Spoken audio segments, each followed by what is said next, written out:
अगर आपका पूरा पोर्टफोलियो सिर्फ इंडिया में इन्वेस्टेड है तो रिस्क आपको जितना लगता है उससे काफ़ी ज़्यादा हो सकता है।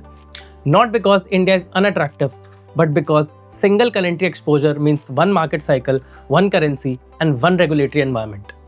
इस वीडियो के एंड तक आप समझ जाओगे कि ग्लोबल इन्वेस्टिंग सिर्फ रिटर्न के लिए नहीं बल्कि रिस्क कम करने के लिए की जाती है और क्यों आज इंडियन इन्वेस्टर्स के लिए ग्लोबल एक्सपोजर ऑलमोस्ट जरूरी हो चुका है। Global investing is not about chasing high returns, it is about stability, diversification and smarter risk management. तो चलिए समझते हैं why investing outside India makes sense। Global stocks और ETFs एक नेचुरल स्टेबलाइजर की तरह काम करते हैं।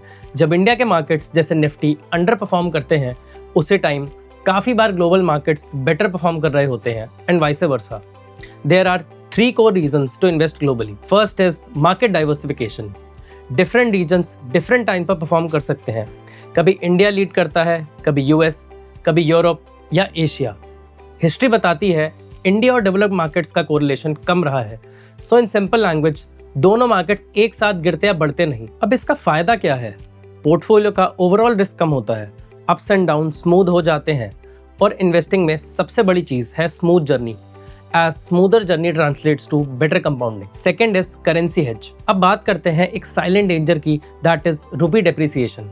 RBI के रेफरेंस रेट्स के अकॉर्डिंग मई 2005 में एक $1 लगभग 43.5 इंडियन रुपीस के बराबर था और जनवरी 2026 तक ये बढ़कर 91 रुपीस के आसपास हो गया है। दैट इज रफली around 3.6% annualised rupee depreciation.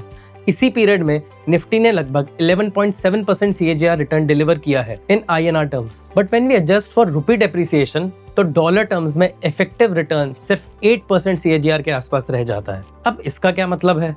India के मार्केट स्ट्रांग होने के बाद भी आपकी ग्लोबल परचेजिंग पावर कम हो सकती है।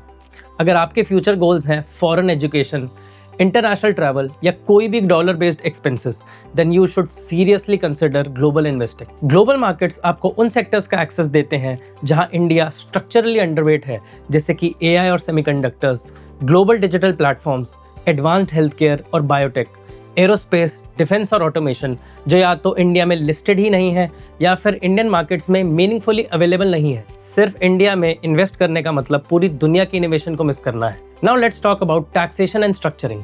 अगर आप डायरेक्टली ओवरसीज इन्वेस्ट करते हो थ्रू LRS तो 24 मंथ्स के बाद लॉन्ग टर्म गेन्स पे 12.5% टैक्स लगता है और अगर 24 मंथ से पहले सेल करते हो तो गेन्स आपके इनकम टैक्स स्लैब के हिसाब से टैक्स होते हैं। अंडर LRS एक रेसिडेंट इंडियन $2.5 लाख पर फाइनेंशियल ईयर इन्वेस्ट कर सकता है। अगर रेमिटेंस ₹10 लाख इंडियन रुपीस से ज्यादा हो जाती है तो TCS लग सकता है, जो कि कोई एक्स्ट्रा टैक्स नहीं है और फाइलिंग के टाइम एडजस्ट या रिफंड हो जाता है। फॉरेन स्टॉक से आने वाले डिविडेंड, स्पेशली US स्टॉक्स, पहले US में टैक्स हो जाते हैं और इंडिया में उसका फॉरेन टैक्स क्रेडिट क्लेम किया जा सकता है ताकि डबल टैक्स ना लगे। So after hearing all this, do you think investing abroad is very tricky? Well, we have another really good option, and that is investing through Gift City outbound funds, which is a smoother and more efficient option. Gift City funds में tax investor नहीं fund level पे पे होता है। अगर fund 2 साल के अंदर स्टॉक सेल करता है तो टैक्स लगभग 42% होता है और अगर 2 साल के बाद गेन्स रियलाइज होते हैं तो टैक्स अप्रॉक्सीमेटली 14.95% होता है, इंक्लूडिंग सरचार्ज एंड सेस। इसलिए शॉर्ट टर्म गेन्स महंगे पड़ते हैं और फंड मैनेजर्स पहले 2 साल के लिए पोर्टफोलियो का चर्न लो रखते हैं। टैक्स के अलावा gift city better operational efficiency भी ऑफर करता है through professional global research, institutional execution और क्लीनर ओवरऑल स्ट्रक्चरिंग। आपको multiple brokers, currency convergence, foreign compliance handle नहीं करने पड़ते। सब कुछ फंड के अंदर मैनेज होता है। और एक चीज जो कम लोग जानते हैं वो है US estate tax. Directly US stocks own करने पर अगर एसेट $60,000 क्रॉस करते हैं तो US एस्टेट टैक्स एक्सपोजर आ सकता है। गिफ्ट सिटी फंड्स में investor usually fund unit hold करते हैं, US सिक्योरिटीज डायरेक्टली नहीं, जिससे एस्टेट टैक्स रिस्क काफ़ी हद तक रिड्यूस हो जाता है। From a compliance perspective, gift city structures में also reduce direct foreign asset reporting complexity, including Schedule FA, though this should always be confirmed with a tax advisor. So to summarize, global investing is not a return shortcut. It is a risk engineering. और Indian investors के लिए GIFT City offers a cleaner, more efficient and professionally managed way to go global. तो सवाल ये नहीं है कि globally invest करना चाहिए या नहीं, सवाल ये है कि आप अपनी ग्लोबल इन्वेस्टिंग कितने स्मार्ट तरीके से स्ट्रक्चर कर रहे हो।